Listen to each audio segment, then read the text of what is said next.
Para mim é uma alegria estar vendo aqui nesse núcleo, como eu estava falando, eu que vivi no chão duro, frio do exílio, a minha primeira morada depois de Porto Alegre foi aqui na Pereira da Silva.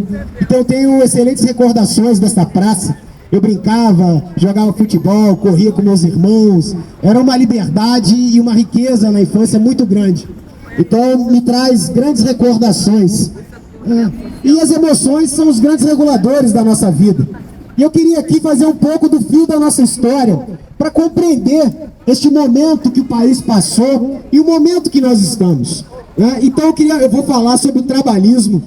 Essa corrente nacional é uma corrente autêntica do nosso país. E talvez seja uma única no mundo que tenha passado uma tramitação, ou seja, uma transmissão de pensamento de 5 gerações. De Júlio de Castilhos, Borges de Medeiros, Getúlio Vargas, João Goulart e Leonel Brizola. O trabalhismo, a essência do trabalhismo, é a valorização da classe dos trabalhadores.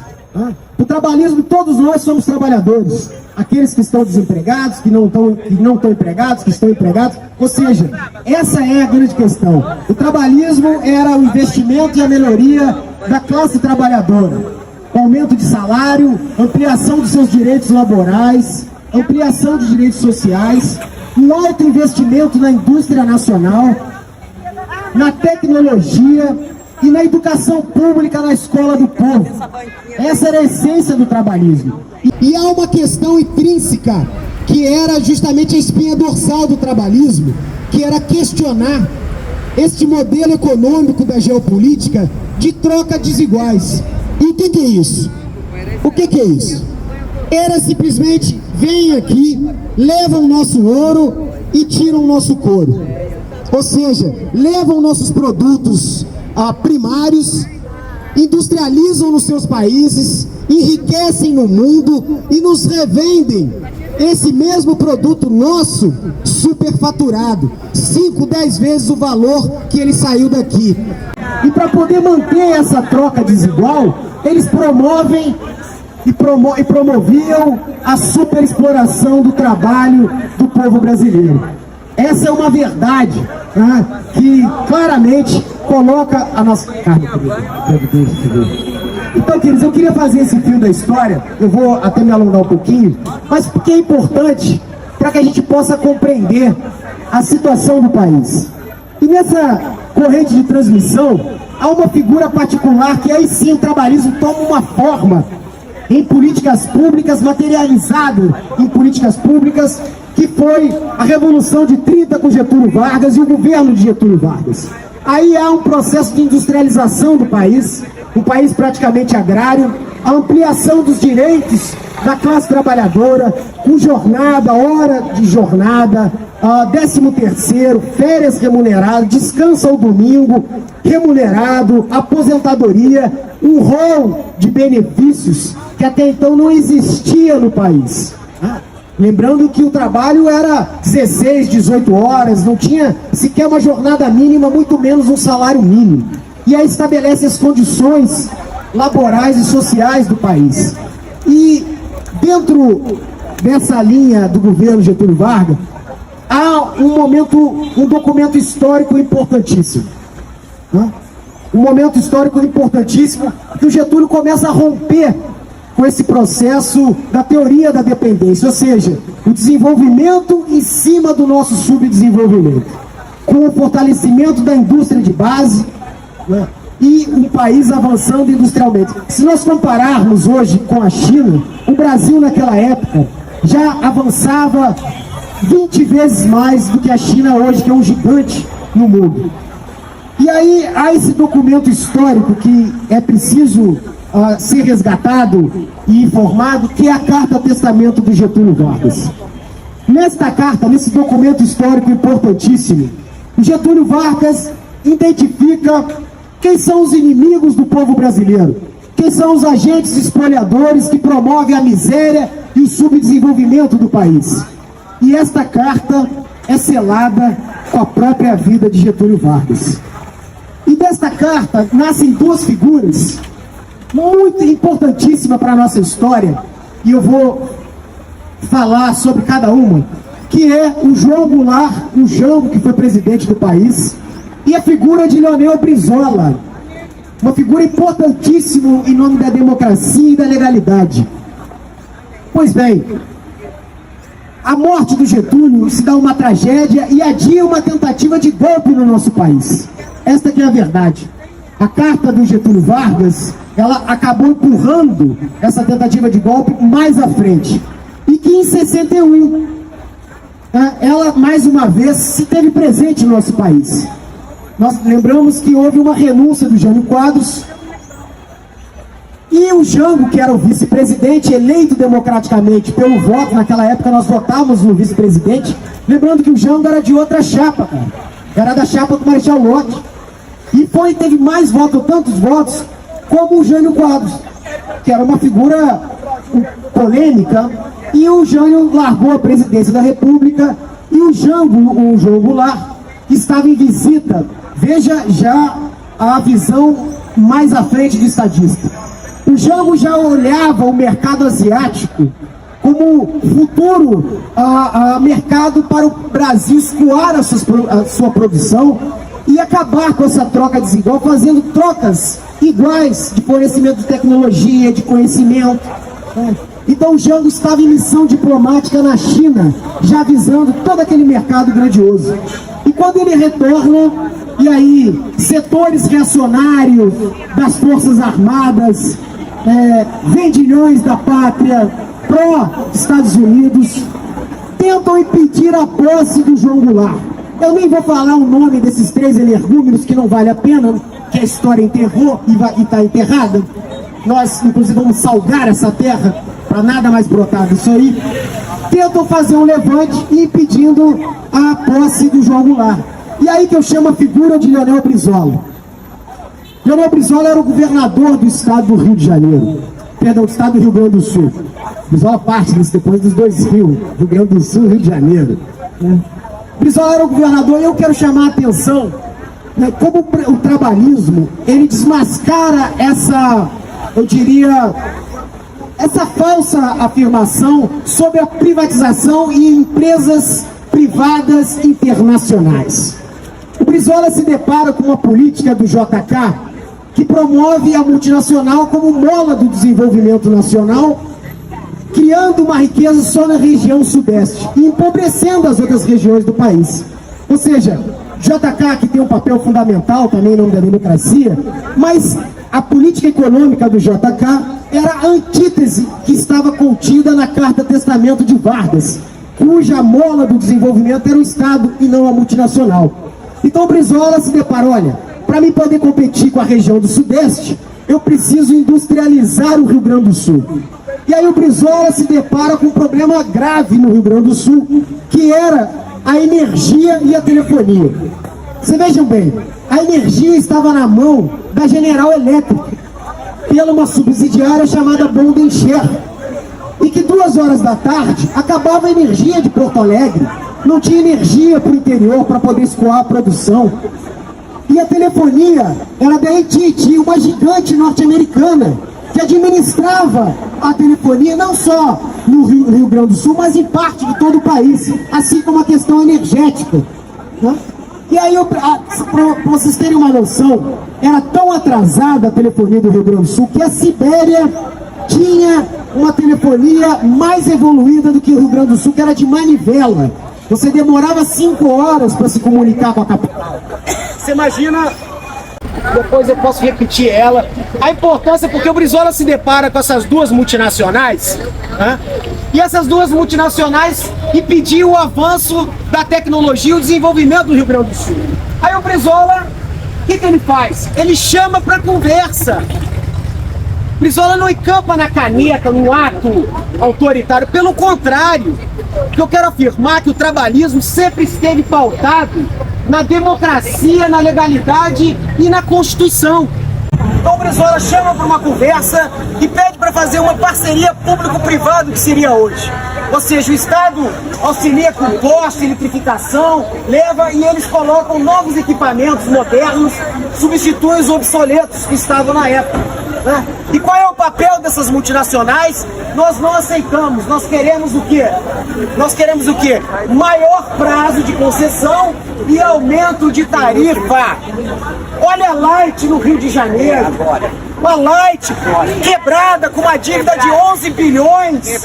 Cara pra cacete, se você não ligar uma única luz na sua casa, tu paga 100 reais. E não serve. Toda hora falta luz em um pedaço do Rio de Janeiro. E se tiver que cortar a luz, sabe onde é que eles cortam primeiro? Nas áreas pobres. O Leblon é o último lugar a ser cortada a luz. Então o Brizola comprova na justiça, né, a ilegalidade dessas empresas estrangeiras, a ilegalidade que vem pro cursinho aqui do Brizola que você me muda a cabeça. Vem pro cursinho que aí quem sabe você aprende alguma coisa na vida, né? Pra não ficar dando mancada nem passando vergonha, né? Esse que é o fio importante pra gente entender esse papel nocivo dessas empresas multinacionais. Aí o Brizola, através de um dispositivo constitucional que o Getúlio deixou na Constituição e na Constituição do Estado do Rio Grande do Sul, ele consegue encampar as empresas. Primeiro o Estado oferta, olha, vamos fazer uma parceria, eu entro aqui com mais eletrificação, poste, a gente abre estrutura na cidade, mas eles não quiseram, fizeram só, remessa de lucro para o estrangeiro. Brizola prova como, olha só, todo o lucro que eles têm aqui, eles não reinvestem aqui, eles mandam para fora do país. E aí, futuramente, o Brizola cunha com um termo importantíssimo: perdas internacionais da nossa economia. Então, chama atenção para esse episódio, porque há no governo Brizola a materialização do trabalhismo com a continuidade de Vargas. Foi no governo do Rio Grande do Sul, de Leonel Brizola, a primeira reforma agrária exitosa no Brasil. E o Brizola, que casou com a irmã do João Goulart, minha avó Neuza Goulart, o Jango era uma das pessoas mais ricas do país, dono de terra. Ele pega 1/3 das terras da família Goulart e destina à reforma agrária. Mas não só destina à reforma agrária, ele cria a Secretaria Estadual de Agricultura, cria silos, cria todo um aparato para escoar a produção e fomentar a produção do interior do Rio Grande do Sul. E aí há o episódio que entra a figura do Jango e o Brizola, que é o episódio da legalidade, a campanha da legalidade. O que era? Como não queriam dar posse ao Jango, que era votado e constitucionalmente tinha o direito de assumir, o Congresso reacionário como esse que está aí, golpista como esse que está aí, né, destitui o Jango em solo brasileiro, um crime. E o Brizola, no Rio Grande do Sul, começa um levante popular sem precedentes na nossa história. E eu digo por quê, queridos amigos e amigas? Que pela primeira vez na história do Brasil, houve uma unidade do povo que pegou em armas, para defender a Constituição e a legalidade. Brizola rachou as Forças Armadas e o Exército aderiu à campanha da legalidade. A maior base, com mais de 3 mil homens, que era em Canoas, aderiu à campanha da legalidade porque ficou com a Constituição. Não é esses generais vendilhões, lesa-pátria que estão por aí, e que gostam muito, gostam muito de din-din, querem nada com a soberania do Brasil. E aí, eu digo que eles querem Viagra, eles querem Viagra, prótese. Prótese e Viagra.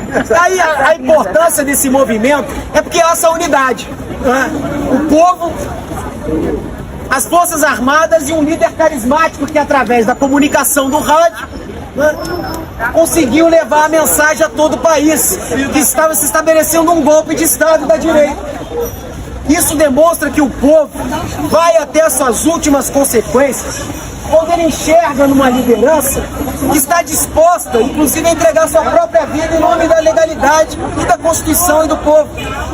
Porque a ordem do Geisel era para bombardear o Palácio Piratini.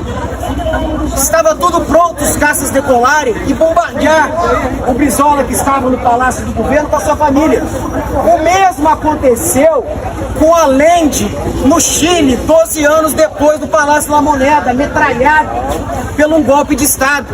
além de se inspirou no modelo do Brizola, se cair, caiu de pé dentro do palácio com o povo.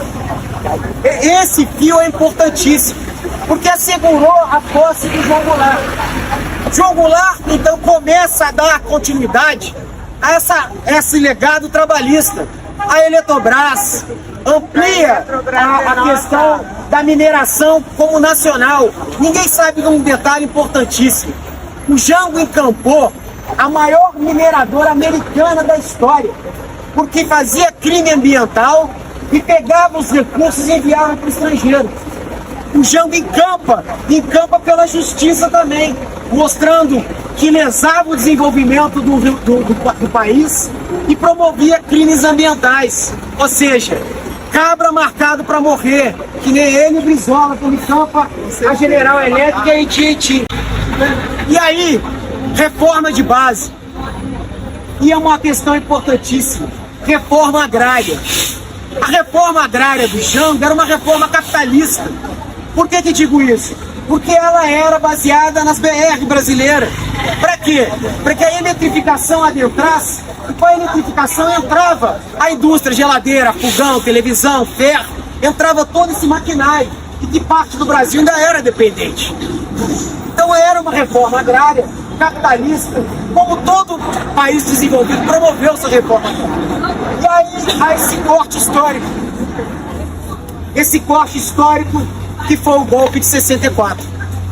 O Brasil, que caminhava por uma potência mundial, ser sujeito da sua própria história, destinado a ser o coração do mundo. Por quê? Porque aqui está todos os recursos energéticos necessários para o desenvolvimento de uma nação. Aqui há água potável, como não há em lugar nenhum, terra agricultável, recursos energéticos, conhecimento laboral. Estava pronto para um grande caminho o Brasil se tornar uma China dos trópicos, claro que no modelo nosso, autêntico, como é o trabalhismo. E há esse corte. E aí um corte duríssimo que se implementou o terror, a desindustrialização do Brasil, o endividamento e um alinhamento cada vez maior com os interesses norte-americanos em solo brasileiro e na América Latina. E aí, claro, vou avançar a questão da ditadura militar, a tortura, o estupro, os assassinatos, ou seja, a destruição dos direitos laborais, sociais, completamente uma pavimentação naquilo que o trabalhismo criou. E aí a anistia. A anistia anistiou os exilados políticos. Como eu falei, eu fui criado no chão frio do exílio. Só quem foi ao exílio sabe a dureza que foi. E a anistia anistiou também os exilados políticos, mas também anistiou os crimes de sangue. Talvez aí tenha nascido a impunidade no Brasil. O Brasil não inventou a corrupção, mas talvez a impunidade no Brasil nasceu justamente quando nós não punimos os agentes repressores do Estado. Talvez seja aí o início, a origem da impunidade no nosso país. Das chacinas nas favelas. Exatamente. Eu acho que tem o plano B. Então, queridos, senão eu vou acabar sem voz depois. Ao retorno, e eu quero colocar aqui, o governo Leonel Brizola no Rio de Janeiro. Para que a gente entenda a materialização do trabalhismo, é isso. Era a fartura para o povo, era negro no poder. O Brizola assume o governo do Estado com as infraestruturas todas da ditadura militar. A gente não votava para presidente. Houve uma pequena abertura, né? Governador, que é o governador indicava o prefeito, nós votávamos aos legislativos somente. E o Brizola institui o Estado Democrático de Direito antes da Constituição de 88. O Brizola acaba com uma lei da ditadura militar, que era um entulho da ditadura militar. Vou passar o Bolsonaro aí. Deixa passar. É que nem nuvem. Deixa passar. É igual nuvem. Ah, que pensamento ruim. É igual nuvem. Deixa passar. O céu uma hora vai clarear. Leonel Brizola presente! Isso. Leonel Brizola presente! Leonel Brizola presente! Brizola acaba com esse túnel da ditadura, que é a lei da vadiagem. E que prendia negro de tão pobre, pobre de tão negro. É perverso. Ele coloca a ligação via ônibus da Zona Norte à Zona Sul. Não tinha ônibus. Quem morava na Zona Norte não podia frequentar a praia de Ipanema, Copacabana, porque não tinha ligação. E o Brizola faz essa ligação, levando o direito de ir e vir. Ele estabelece a inviolabilidade do lar. Ou seja, o mesmo direito de quem mora no palacete é o mesmo de quem mora num barraco. Os direitos são iguais. E ele amplia uma coisa fenomenal, que até então não existia na política. Pela primeira vez na história, a criança passa a ser sujeito de direitos. Isso é muito profundo. Porque criança não vota. Criança não é escutada. E ali se estabelece: a educação não é um direito do pai e da mãe. A educação é um direito da criança. E ela precisa ser escutada.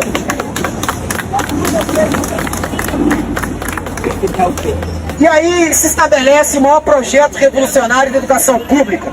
Esse encontro feliz de 3 gênios. Brizola, Darcy, que mentalizou aquele colégio com prolongamento do útero materno, e o Oscar Niemeyer, cujos seus desenhos eram baseados nas montanhas brasileiras, na curva da mulher brasileira e na rede de dormir. Era um traço genial, professor. Era uma questão fundamental. Era salvação. Era escola completa. E por que eu digo isso? Brizola avança em determinados setores que ele acabou sendo criminalizado. E eu vou dizer por quê. Porque o Brizola utilizou todo o orçamento do Estado para aqueles que mais necessitavam. Brizola deu vez e deu voz para os invisíveis. E isso a elite carioca jamais perdoou. Elevador na favela, piscina para pobre, professor bem pago para pobre. Que isso? Direitos iguais aonde? Essa mesma elite lacerdista, chaguista, não queria dividir. Era cidade dividida, Rio de Janeiro, porto prostituído. Uma pequena parte elite com todos os recursos e a outra maioria da parte da população apartada dos seus direitos. E o Brizola faz essa unidade e foi criminalizado. Brizola sofreu um profundo boicote do governo Sarney. Os royalties do petróleo, quem ganhou na justiça foi o Brizola, que comprovou que era necessário ter uma amparação, uma equiparação no sentido da exploração do petróleo e do gás. E o Brizola ganha, mas o Sarney, boicotando o governo do Brizola, porque sabia que era a continuidade, né, desse caminho trabalhista, e ainda estava no imaginário do povo, mesmo ele perdendo a sigla do PTB, no movimento arbitrário da ditadura militar. Cara, eu nunca vi meu avô chorar em público. Pela primeira vez o Brizola chora em público quando ele rasga a sigla do PTB. Porque o PTB estava formado de norte a sul. E você começar um partido do zero não é fácil. E o Brizola quase chegou à presidência da República pelo carisma e pela fala. Partindo desses dois polos, Rio Grande do Sul e Rio de Janeiro. Mesmo com esses boicotes do governo Sarney, do boicote do JK também no Rio Grande do Sul, o Brizola fez obras memoráveis. Sambódromo, linha vermelha, 18 mil quilômetros de saneamento, levou eletricidade, deu casa. Qual governador hoje no Brasil consegue construir moradia sem auxílio do governo federal? Nenhum governador. Nenhum governador. Imagina acabar uma obra, um mês antes ainda devolver dinheiro dessa obra como foi a linha vermelha. Não tem igual. Não existe isso. Isso. A nuvem está passando. Deixa a nuvem passar. A nuvem, Bolsonaro no xadrez. Você sabe que tem gente, cara. Você sabe que essa gente acha que pode ser dona do sol. O sol é para todos. Pois é. Não há como ser dono do sol. Se puderem, eles privatizam o sol e o ar. É isso. Então, eu chamo essa lógica, queria dizer, eu já vou concluir para não pensar mais tempo, porque esse fio da história é importante. Por que eu digo isso? Para a gente compreender essa situação que nós encontramos, esse mar de Bolsonaro, da praia Academia Brasileira de Letras, do governo às prefeituras, né? Que sai, de repente, até o Cristo Redentor virou miliciano. Né? Como sair desse mar? É esse fio da história. É esse fio da história que está na mente e no coração do povo brasileiro, porque ainda está vivo.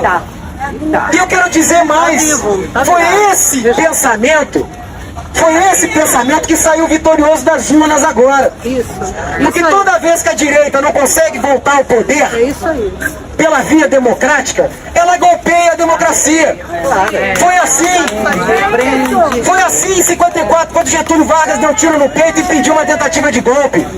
Foi assim em 61, que Brizola impediu, unido com as Forças Armadas e o povo que pegou em armas, e adiou uma tentativa de golpe da direita. Em 64 as armas estavam prontas e o apoio dos Estados Unidos foi muito maior do que as outras vezes e foi impossível impedir. Todo presidente da